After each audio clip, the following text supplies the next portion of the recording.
గౌరవనీయులు పెద్దలు బట్టి విక్రమార్క గారిని నేను అభినందిస్తున్నాను సార్. ఎందుకంటే వారు ఆర్థిక మంత్రిగా ఈరోజు బడ్జెట్ ప్రవేశపెట్టారు. చక్కటి బడ్జెట్ పెట్టామని వారు చెప్పారు. సంతోషం. అధ్యక్ష, వారు మరింత ఉన్నతిని సాధించాలని తప్పకుండా ఆ కూర్చున్న కుర్చీలోంచి అవసరమైతే భవిష్యత్తులో పక్క కుర్చీలోకి కూడా పోయే విధంగా వారికి దేవుడు ఆ శక్తిని ఆ ఆశీర్వాదాన్ని కొడివ్వాలని మనసారా కోరుకుంటాం. మీరంటే ఆ గౌరవం ఉంది. మీరు ఇక్కడ కూడా చక్కగా అప్రాప్రియేషన్లో గతంలో కూడా మాట్లాడారు. కాబట్టి వారికి అభినందనలు.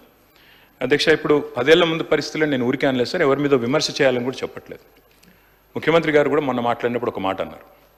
10 ఏళ్ల నాడు తెలంగాణ రాష్ట్రం ఏర్పడ్డప్పుడు జూన్ 2014లో ఒక పరిస్థితి ఎట్లా ఉంది రాష్ట్రంలో అన్నాడు, ఒక అనిశ్చిత పరిస్థితి ఎట్లా ఉంది చెప్పడానికి నేను ప్రయత్నం చేస్తాను. ఆ రోజుల్లో కిరణ్ కుమార్ రెడ్డి గారు ముఖ్యమంత్రి. ఆయన ఒక ప్రజెంటేషన్ ఇచ్చి మరీ ఒక కట్టబట్టుకొని అసలు రాష్ట్రంలో కరెంటే ఉండదు, తెలంగాణలో మీరు దివాలా తీసిపోతారు, అసలు మొత్తం విద్యుత్ ఉత్పత్తి కేంద్రాలని అవతలున్నాయి, మీరు ఏం చేస్తారు ఇక్కడ అంటూ దివాలా మొత్తం చీకట్లతో నిండిపోతుంది అనే విధంగా వారు మాట్లాడారు. ఇంకా కొంతమంది పెద్దలైతే ఈ రాష్ట్రానికి పెట్టుబడులే రావు, ఉన్న పెట్టుబడులే పోతాయి, కొత్త పెట్టుబడులు ఎక్కడి నుంచి వస్తాయి తెలంగాణకి అనే కొంతమంది ఆ ధోరణిలో మాట్లాడినారు. తర్వాత శాంతి భద్రతల విషయంలో కూడా చాలామంది మాట్లాడారు. ఆంధ్ర తెలంగాణ గొడవలు అవుతాయని, హిందూ ముస్లిం గొడవలు అవుతాయని, తిరిగి నక్సలైట్ల రాజ్యం వస్తుందని రకరకాలుగా అసలు ఈ రాష్ట్రంలో ఉండే మనందరికీ ఇక్కడ ఉండే నాయకత్వానికి సత్తా ఉందా ఈ మాట కూడా మాట్లాడినారు సార్. తెలంగాణ వాళ్ళకి పరిపాలనా సామర్థ్యం ఉందా అని కూడా మాట్లాడిన రోజులు ఆ రోజు వెంకటరెడ్డి గారు, తర్వాత ఇంకా మిగతా మిత్రులు చాలామంది అందరం కూడా ఉద్యమంలో ఉన్నాం. ఈ మాటలన్నీ మనం కూడా విన్నాం. కానీ ఈరోజు గర్వంగా చెప్పొచ్చు అధ్యక్ష, ఎందుకంటే ఇది మేము చెప్తున్న మాట కాదు, ఈ మీరు సభకు ఇచ్చిన సోషియో ఎకనామిక్ అవుట్లుక్ ఏదైతే ఉందో అందులోనే చాలా చక్కగా కొన్ని విషయాలు చెప్పారు. బట్టి విక్రమార్క గారు గతంలో ఇక్కడ నేను కూర్చున్న స్థానంలో ఇటువైపు కూర్చున్నప్పుడు వారు కూడా చక్కటి ప్రసంగం చేశారు అధ్యక్ష. 15 మార్చి 2022 నాడు బట్టి విక్రమార్క గారు మాట్లాడిన మాటలు, ప్రతి సంవత్సరం సంపద బాగా సృష్టిస్తున్న రాష్ట్రం, సంపద బాగా పెరుగుతున్న రాష్ట్రం కూడా మనది.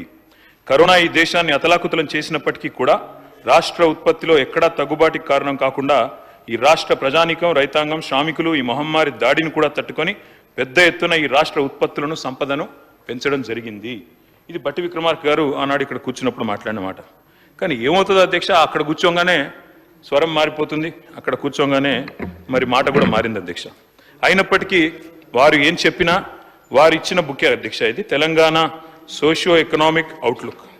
ఇందులో చాలా చక్కగా అన్ని విషయాలు వివరంగా చెప్పారు అధ్యక్ష. గౌరవ కొత్త సభ్యులందరూ కూడా దయచేసి దీన్ని చూడాలని చెప్పి కూడా నేను వారికి విజ్ఞప్తి చేస్తా ఉన్నా.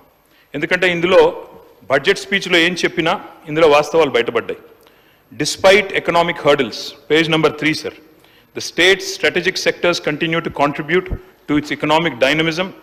This resilience is bolstered by proactive government policies that attract investments, stimulate employment and foster innovation.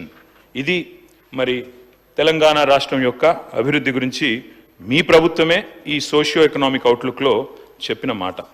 దాంతోపాటు అధ్యక్ష చాలా చక్కగా చెప్పారు. పేజ్ నెంబర్ 15లో Telangana's gross state domestic product at current prices is 14.64 lakh crore. అంటే 4 లక్షల కోట్ల నుంచి 2014లో మన రాష్ట్ర సంపద 14,64,000 కోట్లకు ఎదిగిందని చెప్పి వారు ఇచ్చిన సోషియో ఎకనామిక్ అవుట్లుక్లోనే చెప్పారు.